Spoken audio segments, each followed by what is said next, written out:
ప్రభునందు ప్రియులారా, ప్రభునామమున మీకు వందనములు. ఈరోజు దేవుని యొక్క వాక్య ధ్యానము లూకాసు వార్త 24వ అధ్యాయము 38వ వచనము. అప్పుడు ఆయన, మీరెందుకు కలవరపడుచున్నారు? మీ హృదయములలో సందేహములు పుట్టనేలా? దేవుడి మాటలు దీవించి ఆశీర్వదించునుగాక. గమనించండి ప్రియులారా, సందేహము అనేది కేవలము ఒక ఆలోచన కాదు. అది హృదయంలో నెమ్మదిగా పాతుకుపోయే వ్యాధి.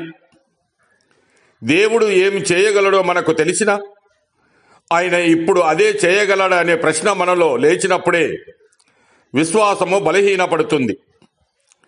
ఇజ్రాయేలీయుల యొక్క చరిత్ర మనకు స్పష్టంగా బోధిస్తూ ఉన్నది.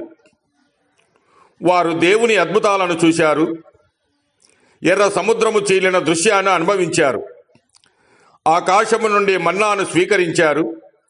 అయినా సందేహము, అవిశ్వాసము దేవుని అత్యున్నతమైన మరియు ఉత్తమమైన ఆశీర్వాదములు వారి నుండి దోచుకొని పోయాయి.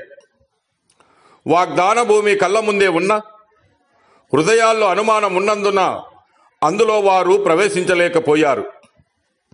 నిబంధన గల ఇజ్రాయేలు ప్రజలు దేవుని వైపు కాక తమ పరిస్థితుల వైపు చూసినప్పుడు సందేహము వారిలో పుట్టింది.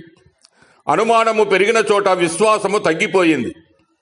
అదే వారికి నష్టమయ్యింది. యేసు ప్రభువు కూడా శిష్యుల సందేహాన్ని చూసి ఆశ్చర్యపడ్డాడు. ఆయన వారి మధ్య నిలవబడి తన గాయాలను చూపిస్తూ జీవించి ఉన్నానని నిరూపించిన హృదయాల అనుమానాలు ఉన్నాయి. ఇది మన స్థితికి ఎంత దగ్గరగా ఉందో మనం ఆలోచన చేయవచ్చు. దేవుడు మన జీవితాల్లో ఎన్నిసార్లు నమ్మకముగా ఉన్నా మరో పరీక్ష వచ్చినప్పుడు మళ్ళీ సందేహానికి సిద్ధంగా ఉంటాం.